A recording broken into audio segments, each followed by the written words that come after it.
honra teu pai, honra tua mãe. Na vida de José a gente vê a circunstância que leva à obediência. José obedeceu, com certeza isso agradou a Deus. Com certeza isso agradou a Deus. E José foi usado para salvar a sua geração, seus próprios irmãos que eram desobedientes. Sabe, levou a salvação da família do seu próprio pai, porque houve uma fome muito grande.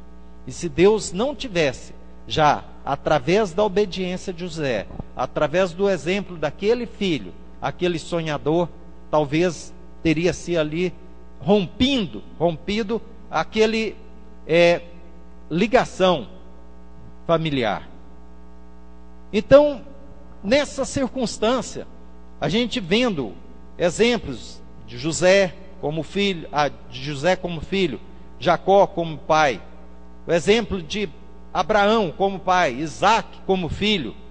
Também me impressiona muito Salomão, filho de Davi, sabe? Apesar de Davi ter pecado, apesar de toda a circunstância que foi envolvido o lar de Davi, a gente vê Salomão na história, nada contradiz contra a sua pessoa. Aparentemente ali um filho obediente, um filho fiel a seu pai, um filho que honrava o teu pai.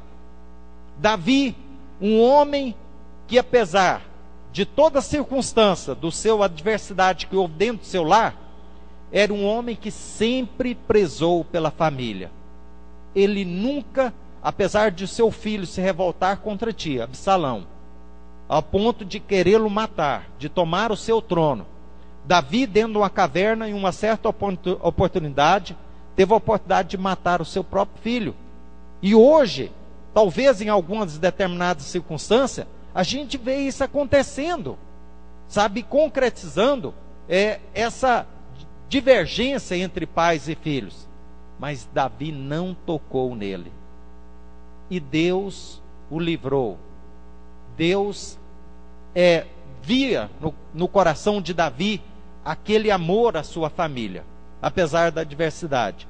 Via em Davi também a preservação do reino de Deus, a preocupação com a expansão do reino de Deus.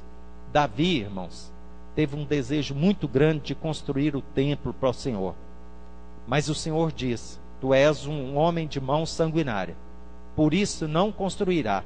Mas Salomão, seu filho, teve esse privilégio. Por quê? Salomão, com toda a sua sabedoria, Salomão, realmente, quando herdou de seu pai o seu trono, ele tinha o exército mais poderoso da face da terra. E ele poderia continuar na mesma linhagem de seu pai, um homem de guerra, porque tinha um exército poderoso. Mas, no entanto, ele buscou aliança, sabe? E a gente vê perpetuando o nome de Davi e de Salomão, porque ali existia um homem segundo o coração de Deus e alguém que buscou a vontade de Deus, pai e filho, um lar abençoado por Deus. Sabe, amados, hoje quando o João Carlos fez a abertura do culto, e ele citou Joel, né? Eis que profetizarão sobre os filhos e as filhas, né? Aí eu falei: amém, Senhor. Eu vejo que realmente hoje nós vivemos dias de grandes privilégios, onde nós podemos dar muito conforto, sabe, aos nossos filhos. Hoje nós temos dado até aquilo, além daquilo que nossos filhos precisam, sabe? Mas espiritualmente, sabe, nosso lar como que está constituído? Em que nós temos embasado? Sabe, lá nós vemos em Deuteronômio 6, onde a palavra diz que inculca a palavra a teus filhos, para quando velhos, eles não venham se desviar, né? Nem para a direita, nem para a esquerda, mas eles realmente têm uma base, uma sustentação no Senhor. Como está o seu lar, sabe, diante de Deus? Como que seus filhos têm relacionados com o Senhor. Grandes dificuldades nós temos, porque a gente esforça muito para dar conforto, para dar privilégio aos nossos filhos.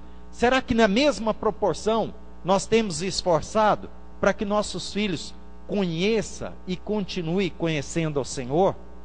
Para que eles realmente honrem a seus pais, para que eles tenham a visão do engrandecimento do reino aqui na face da terra?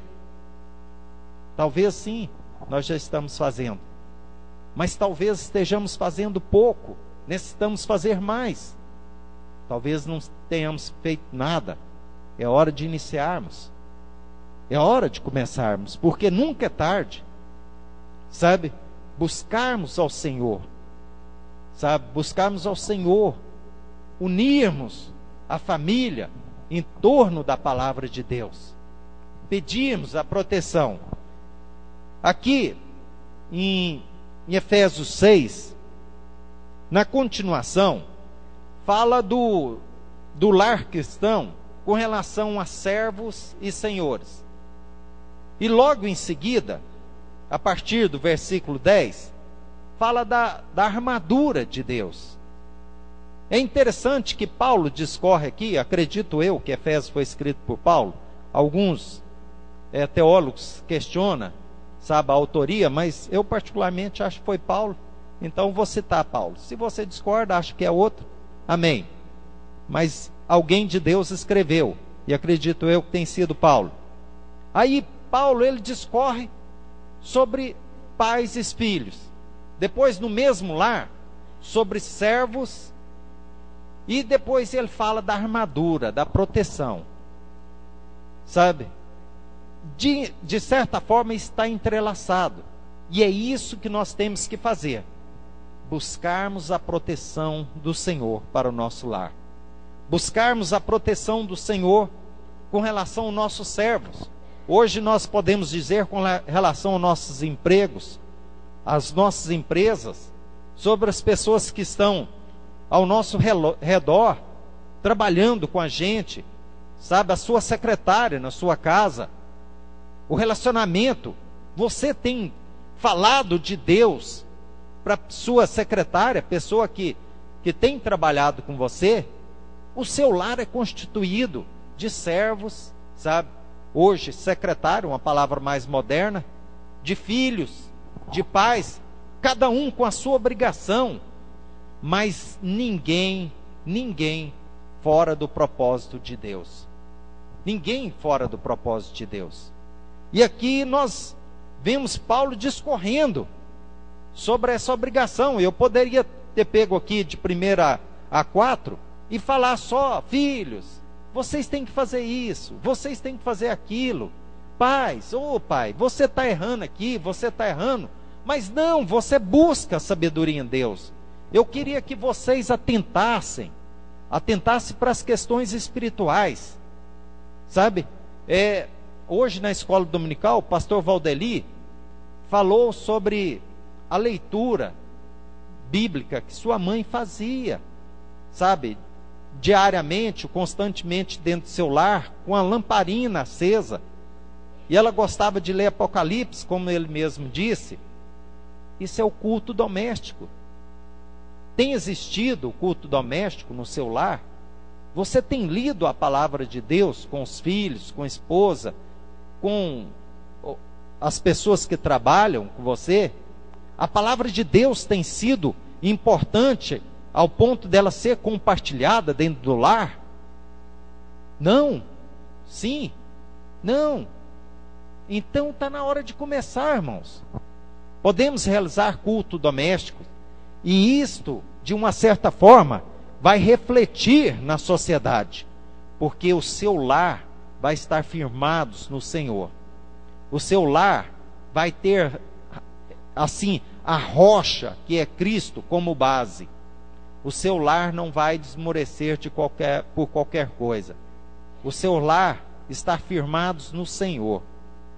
Então vamos começar o culto doméstico, a preocupação com a vida espiritual dos nossos, dentro da nossa própria casa.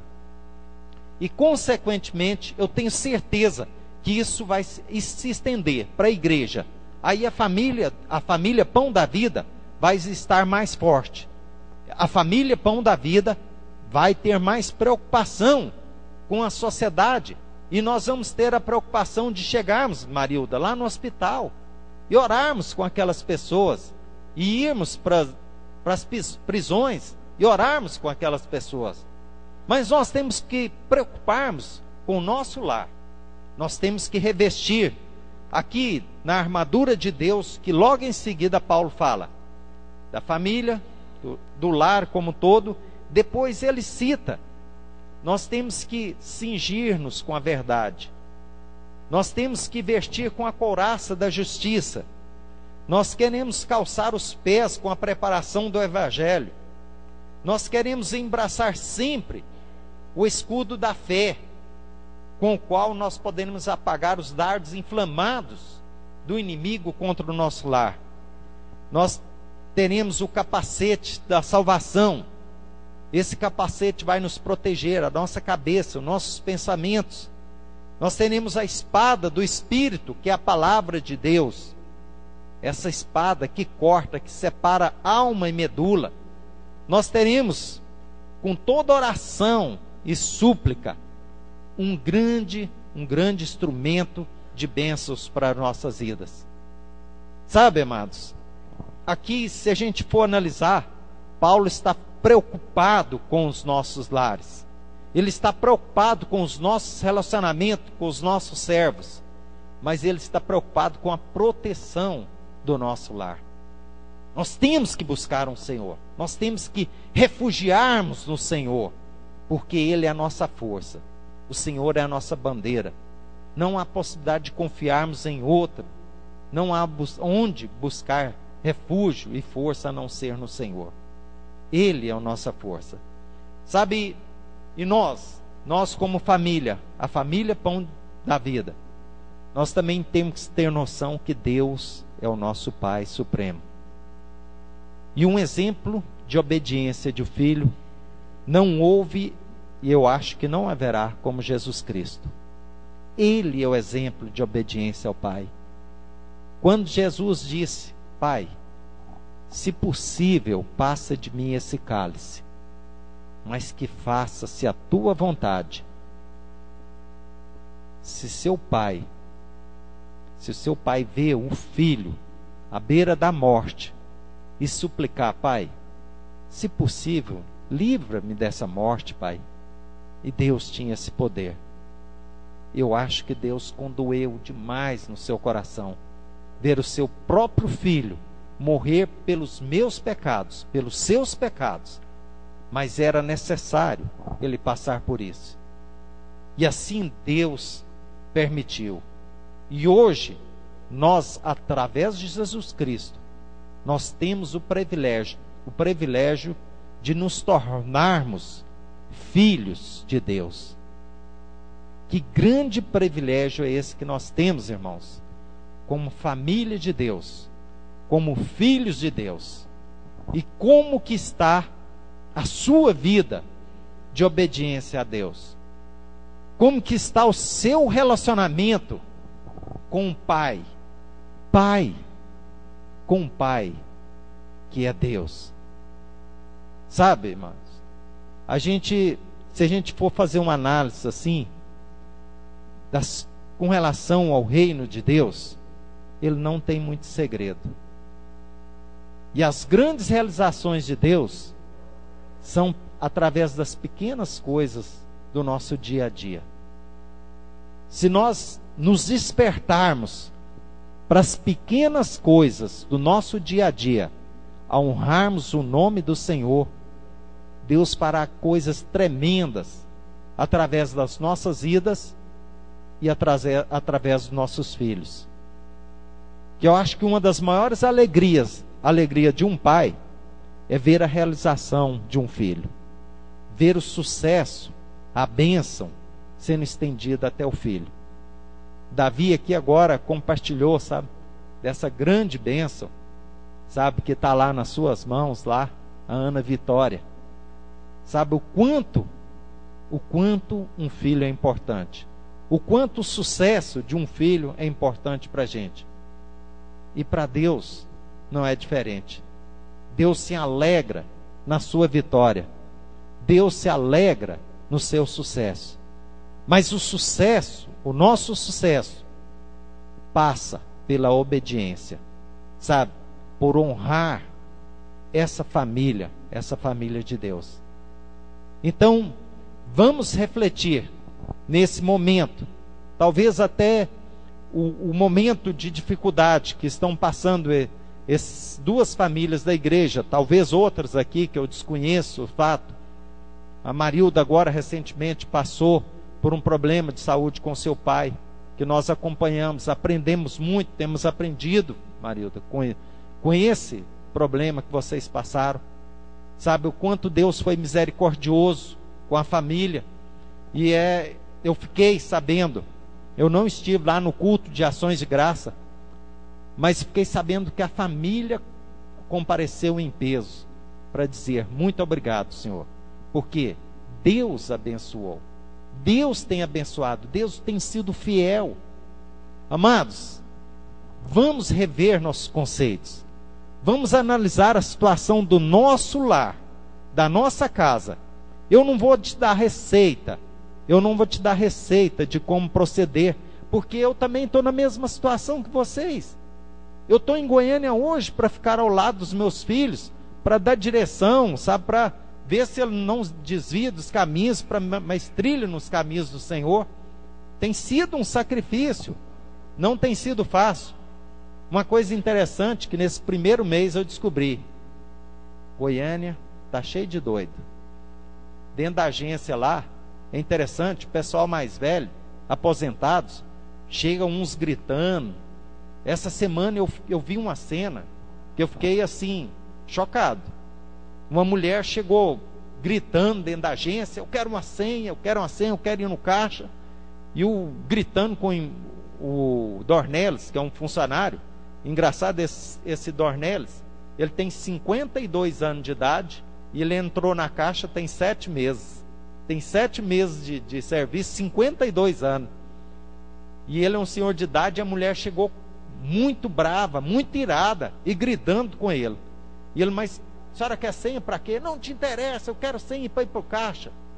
Ele entregou a senha para ela, ela foi no caixa. Quando ela chegou no caixa, começou a sangrar pelo nariz. Aquela cena me chocou um pouco. Falei: ao que ponto que está chegando a humanidade? Isso é falta de Deus. Ela estava se arrebentando por dentro. Ela está estourando por dentro. Esses dias um velho chegou um senhor de idade já, aposentado, e chegou e eu que atendi. E ele muito irritado, sabe, agressivo. Eu falei: ô Deus, me dê sabedoria aqui, né? Aí ele me agredia muito, sabe? Eu atendendo ele e ele me agredindo. Eu falei: o senhor é aposentado? Ele: sou. Aí eu entrei na conversa assim, eu falei: olha, eu estou na iminência de aposentar daqui 2 anos, que eu cumpro o meu tempo. Mas eu não queria ser um aposentado igual o senhor não, que eu estou com medo. Eu acho que minha estrutura física não aguentaria. Eu daria um derrame, um infarto. Eu ficaria... que o senhor está irritado extremamente. E eu fui falando para ele, eu falei: não, o senhor já trabalhou uma vida toda, procura ficar mais calmo. E a minha colega até agachou, mas ela ria tanto, sabe, que estava ao meu lado, sabe, que ela achou engraçada a reação minha diante dele, que eu não sabia o que eu fazia com a agressão daquele homem. Mas aí eu fui falando para ele: olha, o senhor, poxa, cuida da vida do senhor. O senhor já lutou tanto, o senhor trabalhou tanto, para agora chegar nesse ponto, o senhor ter tranquilidade, o senhor ficar irritado assim, o senhor vai dar um infarto, dar um ataque cardíaco aí, o senhor fica na cama, fica necessitando das pessoas. E ele foi acalmando. Aí eu terminei o atendimento, ele virou para mim e falou: você me perdoe, viu? Você está certo. E ele saiu. E a colega minha, a Sueli, mas ela agachou. Eu achei engraçado que ela escondeu para sorrir, que ela não aguentou. Ela falou assim: mas como você foi sábio demais para falar isso para ele, para desarmar ele? Eu falei: mas é a presença de Deus, sabe? Essa semana foi incrível. O outro, chegou e reclamando dos filhos. Ah, mas que droga, não sei, que soltava palavrões, né? Eu falei, não, família dá trabalho, mas é prazeroso. Filho, a gente sacrifica por eles, pela família. Aí ele falou, ó, meu filho, eu vou dizer uma coisa para você, sacrifica até certo ponto, mas aí chega o ponto, até genro quer o nome da gente para arrumar empréstimo, quer o carro, quer os bens da gente, quer tudo. Eu quero que esses filhos meus, esses genros, se danem, viu? Eu falei, não, mas vale a pena lutar por eles. Sabe, amados, eu vi que Goiânia existe muito doido, está uma loucura, e é um mundo. O que eu estou falando para vocês é coisa que eu presenciei, que eu vi no meu dia a dia.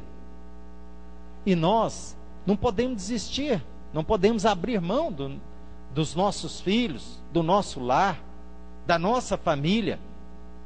Nós temos que lutar com todas as nossas forças, sabe? Para que nós tenhamos paz, aquela paz que excede todo o entendimento e que só vem de Deus. Só Deus pode nos conceder. Então, vamos rever nossos conceitos. Busque em Deus direção.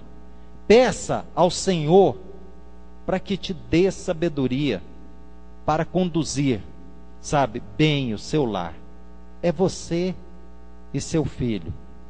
Filho, é você e seus pais.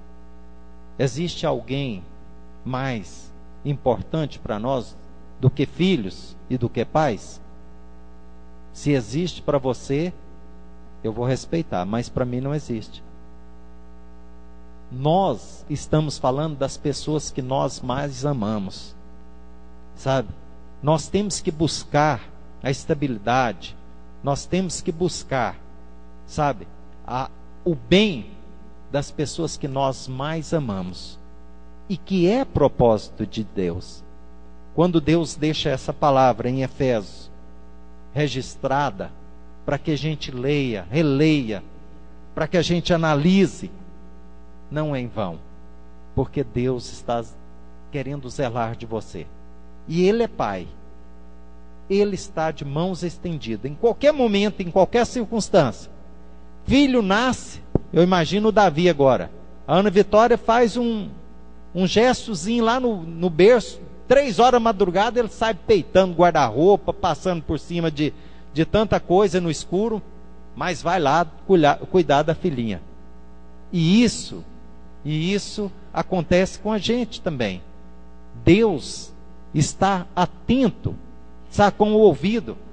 Tem um salmo que diz que o Senhor se inclinou, sabe, se inclinou para ouvir o que teu filho pedia.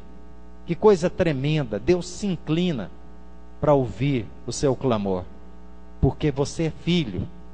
Então não abra mão, esforce, busca, peça a proteção de Deus, cinja-se com a verdade, vista da couraça da justiça, calce os pés com a preparação do evangelho, sabe?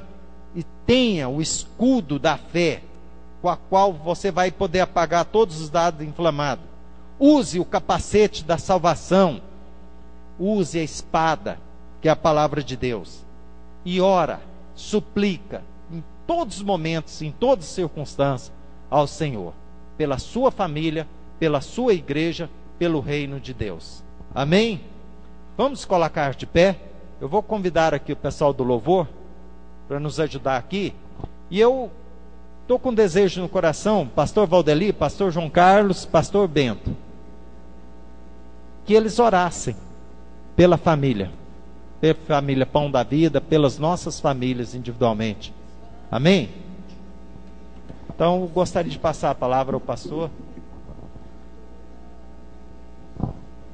Amém, glória a Deus. Quantos estão sendo abençoados, diz aleluias. Glória a Deus. Não, sem família a gente não consegue chegar a lugar nenhum, né? Então vamos cuidar, vamos zelar, vamos fazer aquilo que Deus nos chamou para fazer, em o nome de Jesus. O que nós canta aí, Jorge? Para nós orarmos. Conheci o novo coração? Então vamos lá. Glória a Deus. Nós vamos cantar essa canção Graças a Deus, aleluias. Podeis assentar, amados. Glória a Deus. Aleluia. Que essa semana seja uma semana de vitória, né? Sobre a vida de cada um de nós. Possamos investir, amém? Na família, em nome de Jesus.